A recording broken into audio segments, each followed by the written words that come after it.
Voilà, très aimable internaute à travers le monde. To comme penza nasuka, to ça qui penza effort akoya na ngambo oyo a tozali na matadi mayo to yaki bongo koye penza na résidence familiale.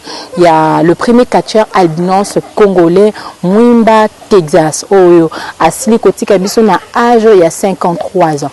Na de son vivant mwana mboka Mwimba Texas a remporté 650 matchs. Donc match ebele bitumba ebele penza a remporté na 650 wana nyonso to ala kozala toujours victorieux atikala kokoya ata na combat mokote na 650 match mais mwana mboka Mwimba Texas asali ba espoir ebele na mboka na biso azali penza icône na kati ya mboka na biso na monde sportif. Voilà, très cher ami, mais de son vivant to bango le sous était mwana mboka Mwimba Texas azalaki ko faire partie ya bato ya droit de l'homme abadaki bongo ko soutenir to pe ko aider bato bazalaki na polo kola ye ba albinos azaki pe na fondation na ye Mwimba Texas otozali parmi ba oyo bazaki à tout temps kozala penza sur terrain na ba événement na ye. Si j'ai encore une belle mémoire na botanique na jardin botanique bisika wapi ya balaki organiser ba manifestation ebele donc tozaki penza tant koyeba ye toyebaki penza lolenge ni nazalaki azalaki envié tonton. Moi je me rappelle récemment wana to se kokuta na koto ya na ville to beta to ya toujours le monde ko seka to natikali komona ye penza ko tomboka te natikali na komona ete mais c'est vrai azamu to azala ba faiblesse na ye asape na ba qualité na ye pona ko rappeler penza gouvernement famille ezali kosenga soutien ba reconnaître pe mosala ya Mwimba Texas pour to moni ezala ba RFI ba chaîne minene internationale basili kolobela pena likambo basili pe kokomango na ba presse en ligne pe na ba magazine ebele to simba ete mwana mboka Mwimba Texas tili bongo kotika kaka obe bana mibale moko ya mobali nyoso tu mibale bazali bana ya mibale. Donc tokozala penza pe na posa ya bato ba gouvernement boko ko soutenir bande ko na biso oyo basikali kotikala bana na ye batikali pe épouse na ye ozali kolela amona ki on lokola ndoto asatanda kite liwa ekokota na ndako na ye bongo esili ko emporter mobali na ye oyo abanaki koninga mingi.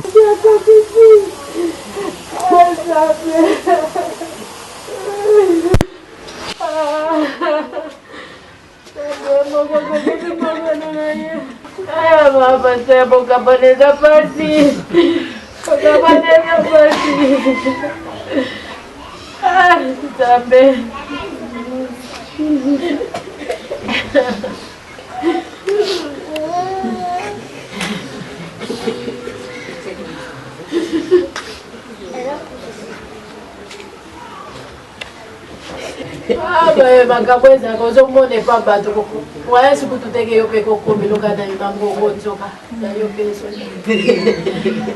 sala boni moko nzamba desite l'essentiel est déjà champion c'est pour moi là la fête de ba verset c'est biblique pour les gars pour partager malheur. Ama koma kisoki na 300 et quelques versets nyo surtout na mutu. Soka bandango awa Bible ezate mais azote yo lokola kutu yaza na Bible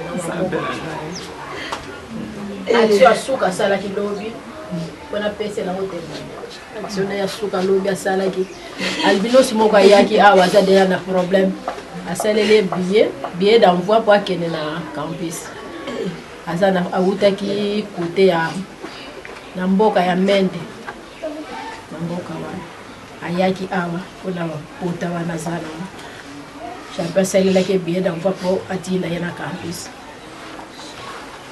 papa wana lele ke bien sûr au sele linga billet d'envoi ya kokende campus mais transport pona longwa ana kene campus na zana ngote yeba lobi na maladi na ye ayebisinga na zwa liboso utayebsinga na PC 3000 sanzi 3000 na tike pa PC ponga na zokende matadi pa après na suka yemoko so alobite ko kene ba ndeko na yemoko fo accompagner 3000 wana ko kokate bagisila ye 3000 lisusu sala 6000 ngakutu la ngina na yima na lobi ayo mutu peno so bela me olingi so dépasser yebsinga ke te ko yima te tika lokola volonté na ngai esengi bongo yo zwa kaka mbongo pesa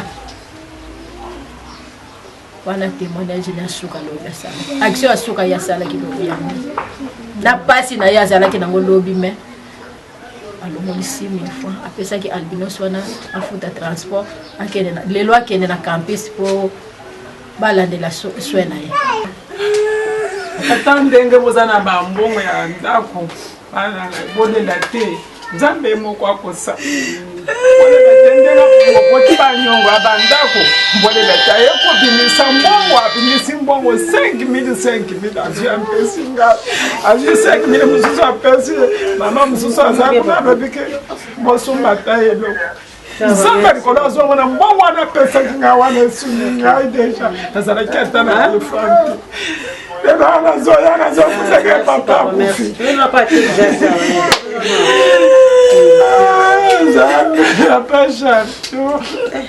Papa champion nani mosusu akosala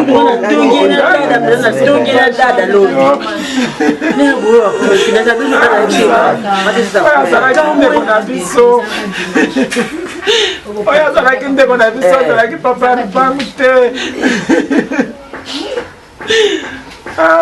champion papa champion nande tosololi topartage naye tosambi topartage titititi ata ine. Bonjour papa. Bonjour. Présentez-vous s'il vous plaît. Moi c'est l'administrateur gestionnaire Roger Mutombo, le voisin direct de Maître Texas. Ok. Un mot par rapport à sa disparition et il est mort suite à quoi? Du commun des mortels, nous pouvons dire qu'il est décédé de la constipation. Mais avoir le tableau qu'il a présenté quelques heures avant de mourir, nous pouvons penser à une occlusion intestinale. Mais ça devait être l'avis des médecins. Mais à quelques heures avant sa mort, il y a le ventre qui avait commencé à ballonner, et puis de fortes fièvres, et puis il s'est affaissé directement. C'est ainsi qu'on l'a transporté, on l'a évacué directement vers l'hôpital, là où il est allé mourir 2 heures après. Et dans quel hôpital? Bon, c'était un hôpital privé vers Mitendi. Il semblerait que c'était un hôpital qui appartient à un officier militaire. Vous êtes un de voisins proches de Mwimba, Texas. Oui. Quels sont de bons souvenirs gardez-vous du disparu? Bon, il y a beaucoup à dire sur ça. D'abord, nous avons notre ASBL dans cette localité où lui faisait office de relations publiques. Moi, je suis leur président et lui faisait office de relations publiques. Et je pourrais vous dire seulement que c'est un homme de bien. Chaque soir, quand je reviens du service, nous avons une longue causerie avec lui où nous nous échangeons de la vie de notre localité et parfois nos vies personnelles de nos familles respectives. Alors vous voyez que c'est lui qui nous donnait des conseils. C'est quelqu'un qui sait vraiment partager, puisque tout ce qui arrivait ici chez lui, comme albinos, il ne manquait pas de s'occuper d'eux. Alors c'est ce que j'ai gardé, c'est un grand esprit, donc la main qui donne.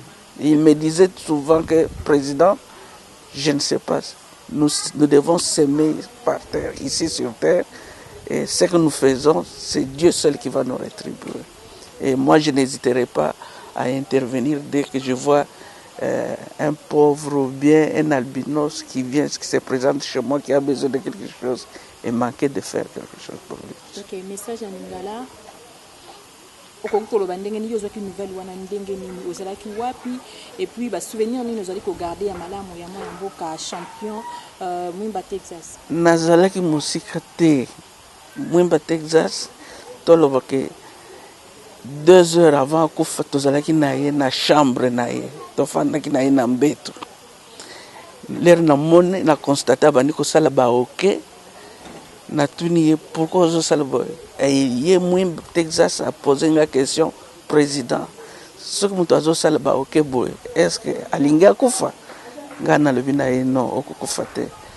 Alors ce n'est pas que mutu mususu ayibisi ngai, non, j'étais avec lui dans sa chambre tofandi naye naza ko encourager ti. Alors le temps puisque yende asali neti akosi ngai alobi nanga président nalingi nalala nalobi mbo okokolala azwi dra amizipi kubima nabimi libanda namoni directement bamemi ye bakotise na jeep bakena en hôpital.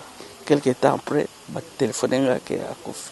Donc eza moto tozana chaque jour c'est mon voisin direct. Ce qui a la muki na tongo comme il est sportif akoya akoyibisa ngai na ye kosala sécurité pa na yo. Alors comme il a l'habitude de blaguer azol nanga yo za muluba bino baluba ndebo za na pouvoir. Alors na ye kosala sécurité pa na yo ngape nazo blaguer bino ba Congo bolingaka ko partager te ozana mbongo linko la bate ko ozana mbongo. Voilà façon ndenge toza ko vivre na ye. Ok, on peut lancer un message pour le gouvernement par rapport à Ikama aussi kokuya nakati ya ba sportive ya mboka na biso. Oh, ce que je peux dire na kosenga na gouvernement va prendre en charge bah obsèque à Maître Texas. C'est quelqu'un qui a beaucoup fait pour ce pays. Donc bakoko abandonné Boété azamuto a servir Mbok. Il est chevalier de l'ordre national de Léopard. Azwaka médaille à l'époque il y a président Mobutu. Alors il a beaucoup fait Dengnazolo Baboy. Il a servi et les certains officiers militaires, il a entraîné soldats Moussoussou et il s'est occupé de beaucoup de catcheurs qui viennent ici chez lui. Alors, Albinos, il a beaucoup fait. Alors, un homme comme ça, l'État ne peut pas l'abandonner, le laisser pour compte. Donc, toujours cinq que ça a quand même quelque chose pour que Obsèque Naye et Salman dans les bonnes conditions. C'est quand même quelqu'un de connu qui a défendu le pays en tant que catcheur et puis en tant que président de la fondation Mwemba Texas. Le akufa ki da bangonga nini pe akufa ki na hôpital nini so ko préciser. Akufi na précisément vers 14h40. Alors akufa ki na hôpital oyo ba référaki bango, donc ndenge na lobaki c'était un hôpital d'un officier militaire ezalaka côté ya Mitendi de sika kenda ko kufela ko. Andimate papa. Andimate papa nangai. Papa nanga andimate. Andimate papa. Papa nanga andimate. Andimate papa. N'entendez papa. Papa andimate. Papa bela qui constipation muta ebomiye esali 3 jours asalaki nyonso besengelaki basala elaka basala opération mais ezalaki déjà trop tard ngai totika biso Constipation ebane kosala ye régulièrement. En tout cas ebana kosala mwa batemps heure moko soki esali kaka kozwa soin esili heure moko ezongi bana osala ndenge wana esali mwa batemps ezongi kaka bongo banda ebana na kanti esali yo ba 2 fois 3e fois nde yango oyo eye komema ye. Message ne pour lancer le gouvernement congolais. En tout cas eloko nazali kosenga na gouvernement na biso nasengi na papa ministre na ye moko président na biso Félix Antoine Tshisekedi atala mosala papa oyo asali tala ndenge nini ye asali mpona ba albinos yango wana nazosenga basoutenir ngai bakunda papa oyo na mosala na ye oyo asali azwila ngo mbando susi na ngai eza kaka wana. En tout cas nasengi mpe na mama ministre atika ngai te atala charge papa atikeli ngai yango nazali kosenga soutien na ye. Biso ko préciser biso papa Mwemba akufi na hôpital nini akufaki na hôpital nani polyclinique moko eza na Mbenseke wana akufelaki kuna. Ezalaki lobby vers 14h30. Kombo nanga mama bébé Lututala nga naza mwasi na ye. Atiki bala mibale Mwimba Glody na Mabongo Percé.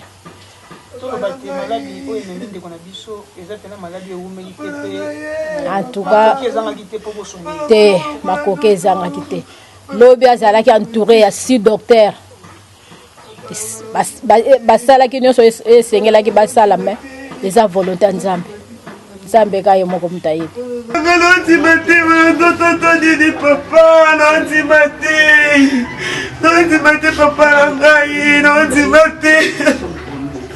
Papa n'a rien dit, papa. Papa n'a rien, on l'a quitté. Papa n'a rien quitté, santé, papa. Ok, merci. Je réponds au nom de monsieur Jean Combé. Ok, papa Jean Combé, aux amis nani la famille. La famille, yo nazali membre biologique na Bangote. Je suis un travailleur que j'ai travaillé chez monsieur Texas Mwimba. Alors, en qualité d'un ingénieur. Ok. Ingénieur, pas souvenir nous nous garder et à mon amboka Mwimba Texas. Ba souvenir o ngana garder et pas inaye, eza ba souvenir moko ya bien. Premier souvenir nangai nazaki ndeko banga ye mingi. Tango na côté na kati na chantier, nazaki ndeko banga ye mingi comme azaki catcheur, je m'attendais que non to bande koyoka na tengai na yete. Alors nzokande azalinde moto o ya kovanda na abato akolia na abato. Premier souvenir angwana komikitisa bomikitisa mais pas inaye. Premier point ngandi angwana o ngana sepeki na ye. Deuxième point azaki moto moko na kata quartier ti lelo okutika koza problème na Mwimba Texas te. Mwimba Texas ntine azali alali pongi ya suka okuyoka tena kati ni ba voisin na ye ni na libanda ni na kati ke o Mwimba Texas asalinga iboye apesinga iboye akekutenga na la police aketenga na parquet o ngane tokeko samba nyet. Et là, on n'est pas à Mwimba, et là, qui te paie, et tu peux que ça la petite na mabele boy. Message nous voulons lancer dans le gouvernement congolais. Message nous avons lancé dans le gouvernement congolais. Na monaka, na miso nangai, pe na age nangai. Gouvernement congolais, bazoko kunda ba artiste comédien, ba artiste oya ba musicien, ba artiste ndenge na ndenge, mais Mwimba Texas c'est le champion. Il pas être artiste. Parce que ça peut arrêter la carte de la République démocratique du Congo. Comment motazo ko porter ba champion. Ba combat nous tout chez nani Mwimba Texas abunda. O na miso ngeba na mona. Na mona no bisika Mwimba Texas balali c'est ma qualité. Azaki toujours ko gagner. Alati ba ceinture ya ndenge na ndenge. Yangona ba yangona ameritaki ko benga ye Mwimba Texas le champion. C'est que champion ya RDC. Ils ont Mwimba Texas. Na bengi na gouvernement. C'est ça la question na yo. Gouvernement ya ilu kamba son excellence. Papa na sengi na yo. Sangisa ba ministre nyo surtout lelo ou lobby avant que ba enterrer champion ya Congo. Na sengi na yo chef du gouvernement o kunda champion Mwimba Texas na lokumu na honneur peuple congolais à sentir. Na libanda pe na kati na mboka oyo ba sentir que oui gouvernement ilu kamba a kundi Mwimba Texas le champion na honneur nyo surtout. Deuxième point nangai na bengi Fachi Beton son excellence monsieur le président de la République. Et monsieur champion Mwimba Texas azalinde mwana na yo. Parce que yende papa ya République démocratique du Congo. Mwana na yo ya lali. Mwana oyo amemili yo esengo na kati na Congo yo. Mwana oyo amemili ba champion ba senti na ndenge na ndenge. Mwana na yo ya lali pongi ya suka. Na sengi na yo papa Fachi Beton. Na sengi yo pardon mingi na kombo na Yesu Kristo. Sunga Mwimba Texas ba kunde na honneur. O kunde na honneur. Peuple congolais abando ko kandisa yo. Atana likambo moko oyo osana kata nzoti ya Mwimba Texas. D'ailleurs, témoignage nous a gardé à Mwimba Texas. Kata ko lobate pasina mutema. On a ça ma papa pour le biso. Ce qui est là, dans la République, par contre, il faut respecter l'albinos. Et ça grâce, il y a papa pour me Texas. Tout le monde qui va maman sous son robot à moi, albinos, on va que moi dans un doki. Et il pas cause moi, qui a pas qui n'a terrassé, qui a pas qui par-ci par-là. Maman est comme moi dans ma boîte, moi, elle est pas à la race. Mais grâce à papa pour me Texas, donc combien respecter la société. Les albinos, par moi, ça fait grâce. À cause de l'entreprise, quand ça va pas me Texas. Non, mais ça parce que dans le côté, dans mon nom, on a d'autres. Et non, c'est là, ma conseil. Batika bisoté, pardon. Basura biso. La minute on s'en va, oh, ma papa, il est dans ma Lili. Batelema. Parce que ma papa, on la biso et en repos. Biso bana to koka na biso te. Soto sangana ka mingi za pona papa na biso na minute to ebite est-ce que amour to zaki na ngo papa zate est-ce que to sangana lisusu na nya hotelema pour remplacer place de ton monité. Ton monité. Molimo ne pe mana kimia. Molimo ne pe mana kimia. Merci beaucoup. Si akachena ngasi. Oyebaki papa mwimba ngikani. Bon, on a bagagé na bungu. Il y a bagagé par exemple camarade ya papa te ba on ba cacher. On est pas papa Texas. On a le na bungu, biso de na banda, biso kuta na awa. On a so ya wana Texas. Témoignage ni nous regarder ndeko autotika biso. Papa ezé belé. Azaki na boya moko papa oyo. Na yepte so ngene na wolo. Que lui on est singa passe makasi. Nous azaki ne mardi. Na otika na masque. So le pena bien. On est comme un lobby la bengi, on va fixer ça pour avec papa moko avec vos conseils tout donc tu as gagné un tout cané le dimanche tu vas à l'église donc là va conseil moko bien donc ça peut se conseil avec papa moko malamu message na ba autorité surtout pe na bino est-ce que vous en association bino ba catcheur to ba chef catcheur une association to organisation ngelaka ah penza tuzana ngoti mabeza la rasikoyo ceux qui n'étaient catcheurs, étaient à Beli, étaient à Vainanda, qui paraît pour on a donc nous on a passé ça bien balanga. À Bela, azana nda masala kanayi. Mais na mona autorité mo tiki bo ba tout na ba sa boité. Mabeka ka yango wana. Mais ba sa le fa wana bali ka karate ba kundaka so mutu akufinde, ba ba bisi ba mbongo ba kundi. Pour ben na pesa champion du Congo nanga Steve.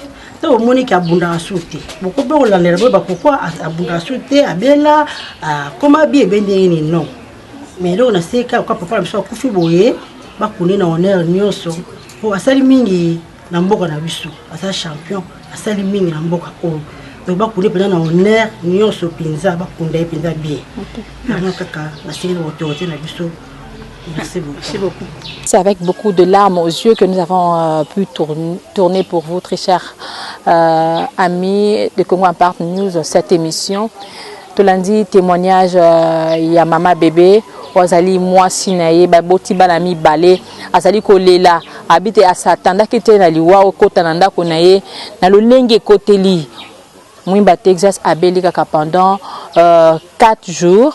Et puis le 5e jour de Asili Kozongisa Moli Monaye et pas Yakolo Nzambe Tata. Un grand merci Nabino surtout, un grand merci Nabino Mokola Nabiso partout à travers le monde. Bebino ba fidèle ya Canal Kin Télévision, la rédaction à Canal Kin Télévision, Bokolanda Penza une partie. Tondi Bino Botondi, Torokuta Nabino très prochainement. Un grand merci à Tonto Pati à la montage.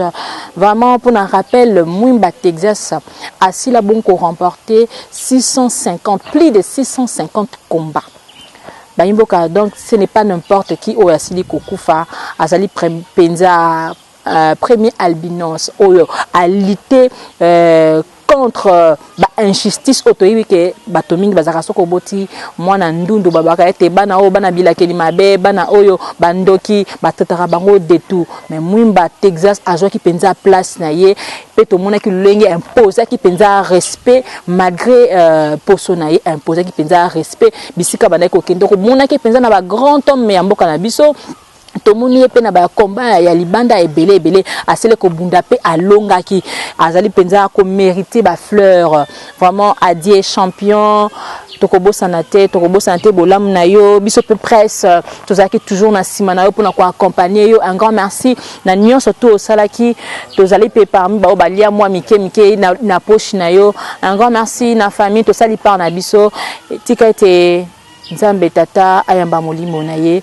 molimo na ye pe manakimia pe to ko senga penza na gouvernement beaucoup ko soutenir matanga oyo pas seulement matanga mais moi quelque chose pour la famille oyo ba ko survenir na ba besoin na bango après enterrement il y a Mwimba Texas au Azali un grand catcheur vraiment nazo ko le répéter un grand catcheur chapeau merci beaucoup prochainement.